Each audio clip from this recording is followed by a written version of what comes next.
What's up, YouTube? This is Boston Chris. Welcome to my channel, Boston Chris Comics, and welcome to part 2 of the books I got signed at Boston Fan Expo. I went ahead and showed off the first few books. Actually, I shouldn't say first. The first half of the books that I had gotten signed at Boston Fan Expo. Really fun and great con. I had some reservations because I thought that they were putting too many celebrities in, but they had a really good way to mix it out and really allow people to enjoy whatever it is that they like to see, whether it was celebrities, whether it was the cosplayers, whether it was the comic creators, or just going and shopping at the con and everything. So they did a good job, and I hope that they continue, doing it in a manner that really caters to everybody. I'd like to see it more comic centric and less of the celebrities, you know what I mean, or at least move the celebrities to a different pot and allow more comic creators to come. But I guess Fan Expo is really big on just getting celebrities involved and everything like that, so it's all right. Anyway, let's get to the books. So this first one was given to me for my birthday by Edwin and Jesse and Justin of the JLS Comic Conversation show that I'm on with them every Thursday, 8:30. Had to get that plug in there so everybody goes ahead and watches the show. But anyway, yeah, so these guys went ahead and got me this for my birthday, and I was able to go ahead and get this signed by one of the artists at Boston Fan Expo. So this is New Mutants number 4. Marvel graphic novel number 4, which is the first appearance of the New Mutants, and I got it signed right here by Bob McLeod. So really cool. Super happy to have this, and also extremely happy to have it signed by Bob McLeod. Bob is a super cool guy. Honestly, he has his hands on a lot of really good stories and good runs and everything like that, as you'll come and see. And really, just a real legend of the business. And I think that, it's one of those things where when you find out that someone like that's coming, you get really excited. And so I was extremely excited to have him come down and, be able to, have him sign some books for me. So he also worked on the Miss Marvel run. So we have Miss Marvel number 19. This one, I want to say, if just after the Mystique storyline, but this also is a pretty cool issue. This is just before she changes her suit to the black suit with the S on it that everybody gets to know, kind of like the more modernized version of her. So pretty cool book. Next we have Marvel Team Up. This is issue number 95. This is the first appearance of Mockingbird. So definitely a cool book that, like I said, he worked on a lot of really cool stuff. Next we have X Factor number 6. So this is the first appearance of Apocalypse. And yep, he worked on this one as well. So really cool. And also New Mutants number 1. So he did the Marvel graphic novel, which was their first actual appearance, and then he went ahead and started. I want to say it's like the first, I think 6 issues of the series he worked on. So really cool. Really awesome guy to meet. I would recommend, if you have those books and if you have the chance to meet him, definitely go meet him, just because he's a really cool guy to talk to, and also just been a part of some really iconic books. So definitely cool to meet the legend, man. That's the best I can tell you. Next we have a guy who I initially was not sure if I'd be able to go ahead and meet this guy, for the mere fact that when they had put up the information about Boston Fan Expo, and they talked about it, they were just like, all right, so they announced this guy, and then next thing I saw was that, like, in order to meet him, you had to pay all this extra money, and I was just like, this is way too expensive. I'm not doing that. Like, I mean, as much as I want to meet the guy, I'm not, dishing out that kind of money just to, you know, have a couple books signed and get a selfie, you know, lithograph, and, you know, I mean, there's a big package they did with it, but it was just like, you know, I already paid enough money to get into the con, you know, for the entire weekend, you know, on the premium pass. I'm not dropping, you know, basically the same price again just to meet one person. Hell no. But they did have a public signing, and I was super excited when I saw that. So it was funny because I went and I was like, all right, they're doing a public signing for him. You know, where is it? So I went to his booth.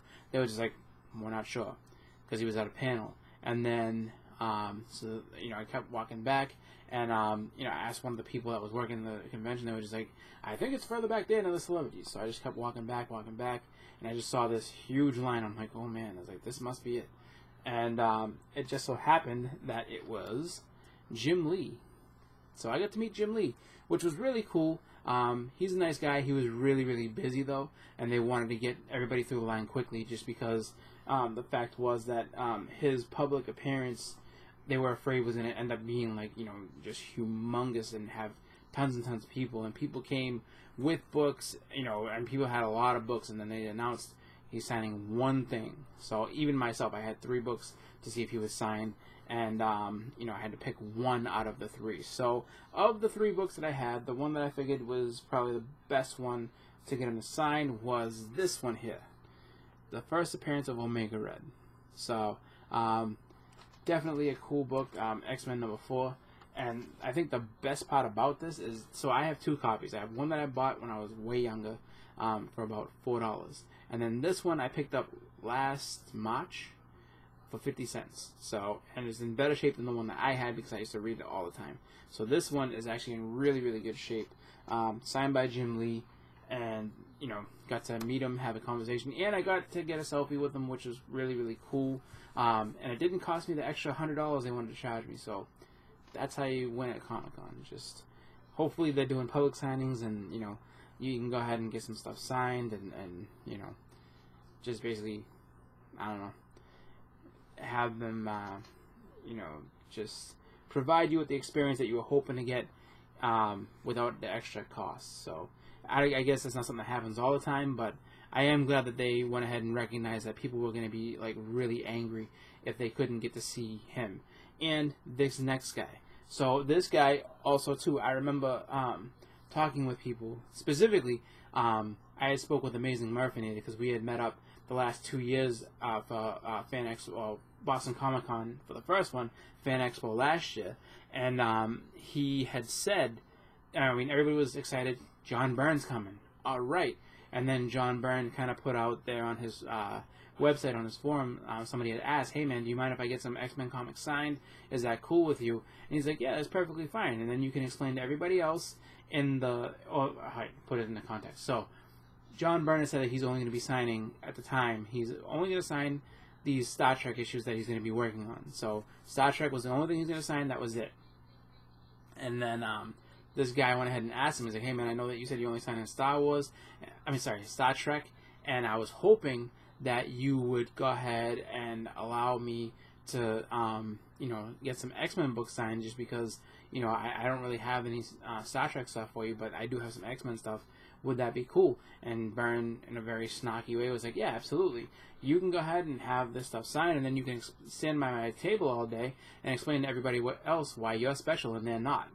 So people were concerned with that because it's like, he's not going to sign anything. He's just going to sign this Star Trek stuff, and we're all going to be left out in the cold. So Murph was like, I'm not coming, just because I only wanted to meet him, and he's not signing anything, so not doing it. Turns out the showrunners must have got to him and said, hey man, you can't just show up here and not sign books. We have one panel for you for the Star Trek thing with you and Shatner. That's it. The rest of the time you're here, so you need to sign people's stuff. So he was like, you know what? All right, I will sign 10 items per family. So if you went up there with, like, you know, you and 2 other people, and you were, you know, a unit, and you all had stuff to sign, you would have to, you know, debate on what gets signed for 10 items. So I took advantage of that. I was like, absolutely. So I got him to sign a whole bunch of books, and starting with this. So X-Men run that him and Claremont did. So this one here is the first appearance of Jean as the Dark Phoenix. So really cool. this one here, we all know, Days of Future Past Part 2. This is when everyone dies and, you know, all the rest of it. You'll notice that there's no signature on the front of this because I told him, I was like, this is, this and the other one, two of my favorite covers of all time. Would you mind signing inside of the book? And so he was like, yeah, sure, no problem. So I'm not going to open it and show it because it is there. What you can do if you want to see it is go to my Instagram, which is Boston Chris 82. So go type in Boston Chris. You'll see it because I'm going to be putting it up there. And you'll see that they sign the inside. So I also have this signed as well. Signed on the inside on the first page. Next, so it wasn't all X-Men books I got signed. I got actually one book that wasn't X-Men just because I really love this cover. And, you know, he did it up really cool. He signed it in a really cool spot. So, Silver Surfer Volume 2, this is number 1. And he signed it right on the board. That's really, really awesome. Next, we have issue number, this is 136. So this is the one before the death of Jean Grey. Then issue number 130. This is actually the first book I had him sign. And he kind of looked at me, he's like, wow. He's like, you know, I am finding it hard to believe that I haven't signed every single book of this run. Because this is all that people bring him. And he's just like, I was just like, dude, I was like, when you are a part of the greatest run of X-Men ever, you gotta expect people to want you to sign that. So he's like, well, thank you very much for saying so. I was like, dude, it's the truth. So, you know, he was actually pretty nice. He wasn't all sunshine and rainbows and everything like that. Like, he kind of had a little bit of a sarcastic side. I told him to have a good weekend. He's like, I'm gonna try. So he's, you know, known to not be in the convention scene. He doesn't really like doing it, I guess. But he made an exception. He came out and did it, and you know, I give him his credit for doing that. That's you know, a stand-up guy. So got this one, issue number 109. So this is the second book with the X-Men that he worked on. This is the first appearance of Weapon Alpha. So Vindicator, Weapon Alpha, that's what they call them in the book. Really cool book to have. Next we have issue, this is number 125. So this is when the Phoenix returns. You know, and the first appearance of Mutant X. So pretty cool. And then you have a really, actually, it's funny too.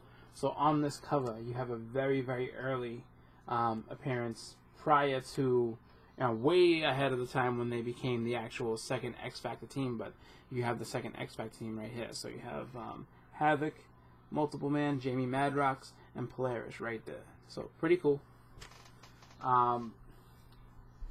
We got issue number 138. This is when Cyclops quits the X-Men. Issue number 135.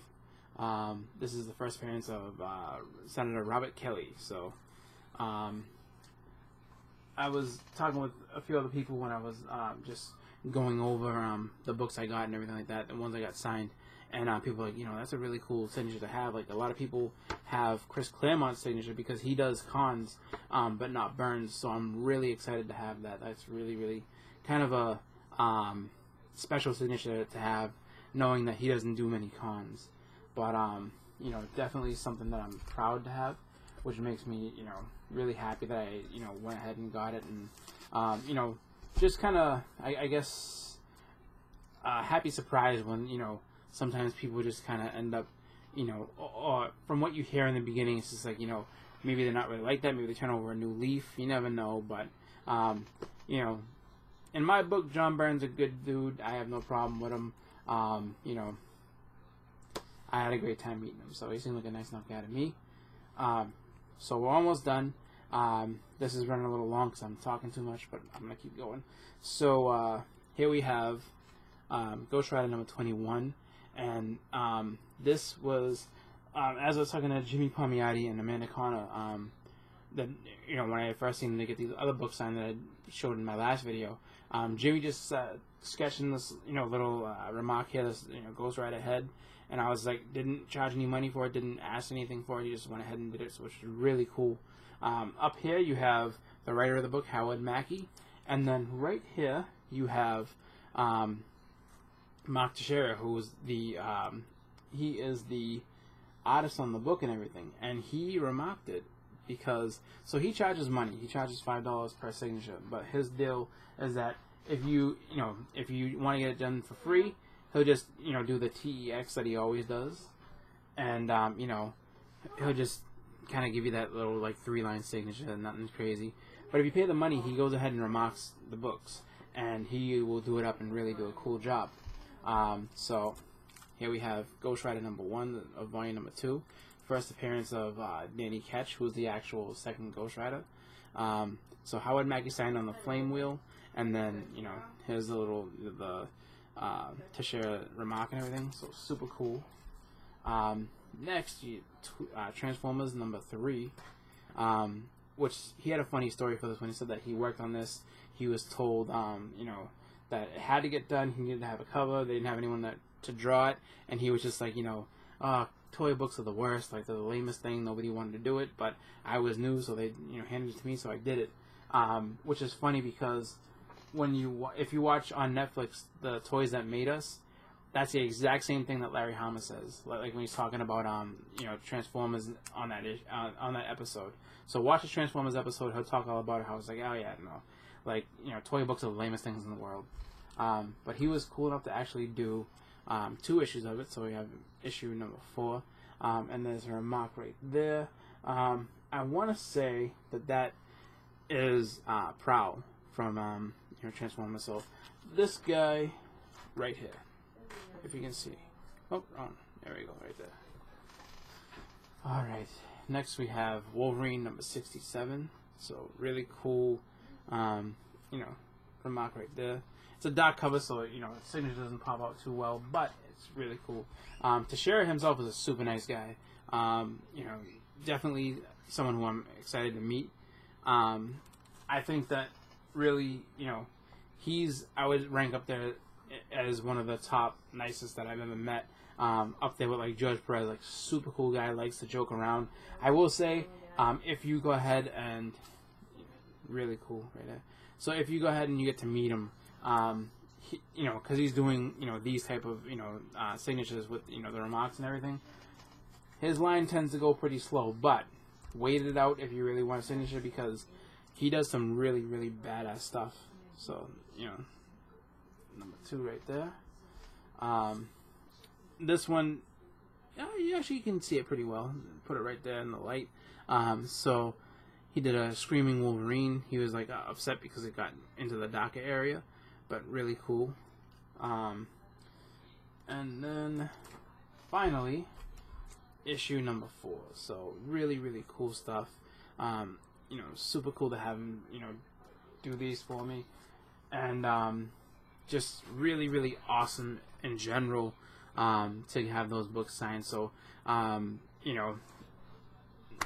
thanked every single one of them while I was there, but I just want to take a moment again to thank everybody, all the artists who went ahead and signed books for me, because that was really, really cool.